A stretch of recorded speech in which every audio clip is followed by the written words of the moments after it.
What happens when a president steps away from the palace and walks into the arms of his people? Not behind armored glass, not through the lens of staged media, but face to face, surrounded by elders, women, children, and youth who see in him more than just a leader, but a symbol of resistance, hope, and liberation.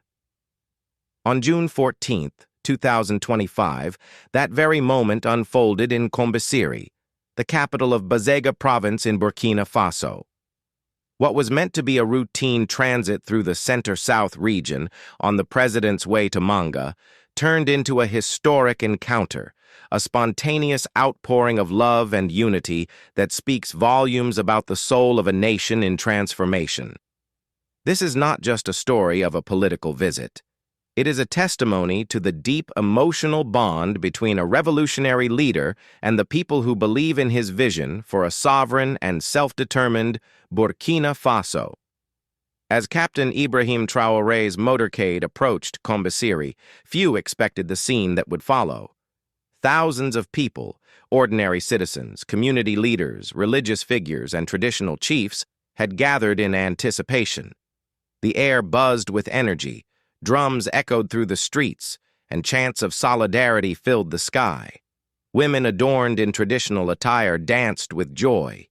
Youths waved flags, some even climbing trees and rooftops for a glimpse of the man they now call the son of the soil. Elders, many leaning on canes, stood tall in pride, recalling memories of past revolutions, but recognizing that this one, led by Captain Traoré, is different. This wasn't an audience arranged by a PR team. It was raw, real, and emotional. The president didn't just wave from the car window. He stepped out, walked among the people, shook hands, smiled, embraced the old, listened to the young. In that moment, there was no military hierarchy, no government barrier, just a man and his people. For many outside Burkina Faso, this might appear like a small local event, but in the context of the country's current political climate and the larger struggle against neo-colonial influence, this gathering in Kombissiri is a reflection of something much deeper. Captain Ibrahim Traoré came to power in 2022 through a popular uprising backed by patriotic forces within the military. Since then, he has made it clear that his mission is not just to govern, but to decolonize, to reclaim national dignity, to restore sovereignty over land, resources, and destiny. In a region battered by terrorism, economic dependency, and decades of foreign interference, Traoré's leadership represents a break from the past. He has refused to bow to international pressure, questioned the presence of foreign troops on Burkinabe soil, and begun bold reforms to make Burkina Faso self-reliant. For the people of Kombissiri and millions across the country, seeing their president on their streets, greeting them directly, is more than symbolic. It is proof that he walks the talk, that he hasn't forgotten them, that this revolution is their revolution.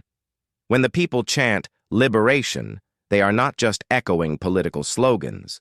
They are expressing a lived desire for freedom, from poverty, from insecurity, from dependence. This is why women in Kombissiri ululated as the president passed by. Why community elders spoke blessings over his journey. Why youth danced barefoot in the dust for hours waiting for his arrival. It's a declaration. We still believe.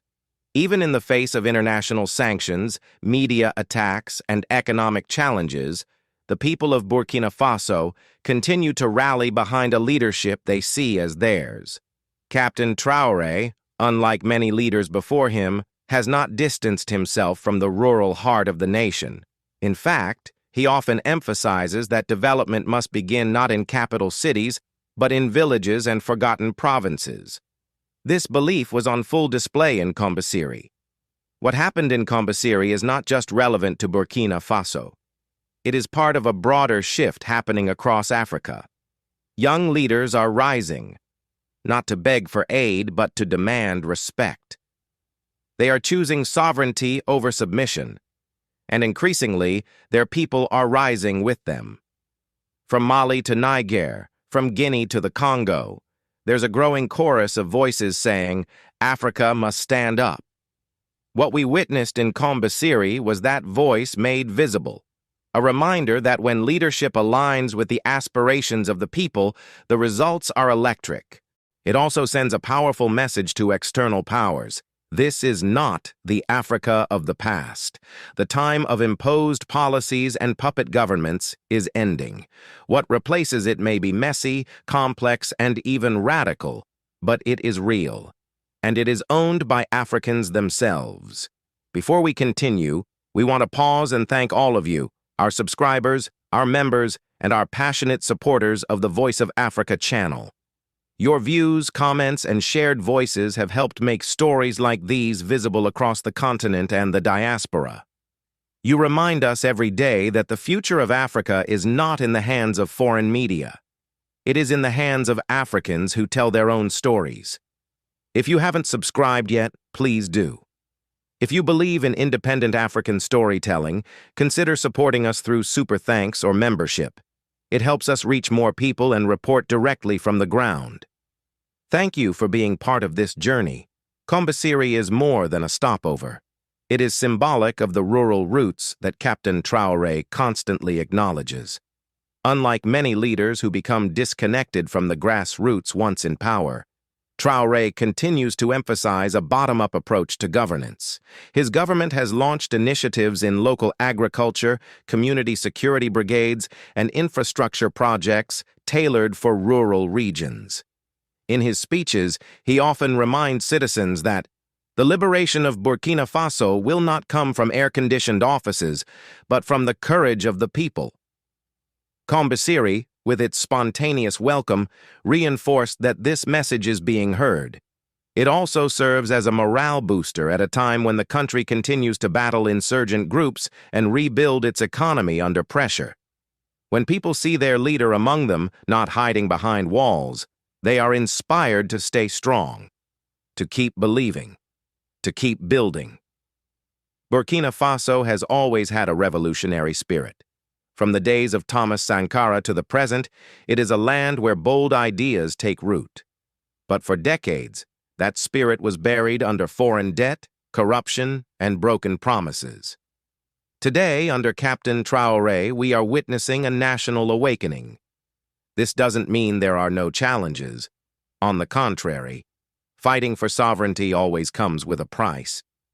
But for the people in Kombissiri and across the nation, that price is worth paying, because dignity, once reclaimed, is priceless.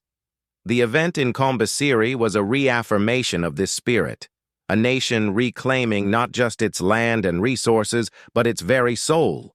What happens next? The momentum from Kombissiri must translate into concrete policies. It must fuel youth empowerment programs, education reforms, healthcare expansion, and continued efforts to combat insecurity. President Traoré's leadership has already shown promise, but the journey is long.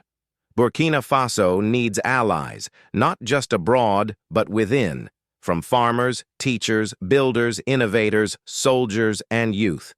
Kombissiri shows that the support is there. Now, it's about turning that energy into sustainable transformation. The people have spoken. In the dusty streets of Kombissiri, beneath the open sky and among the echoing cheers, something sacred happened. Not a staged performance, not a media stunt, but a genuine connection between a people and their president. A bond forged in shared struggle, nurtured by mutual respect, and strengthened by a common vision for a free, proud, and prosperous Burkina Faso. This visit may not make headlines in Western media, but it made history in the hearts of the people, and in the end, that is what truly matters. Now we turn to you, our viewers and listeners. What do you think about this moment? Do you believe more African leaders should take this grassroots approach? Could this be the future of leadership on the continent? Share your thoughts in the comments. Like, subscribe, and help us spread the story, because Africa is not silent, and neither are we.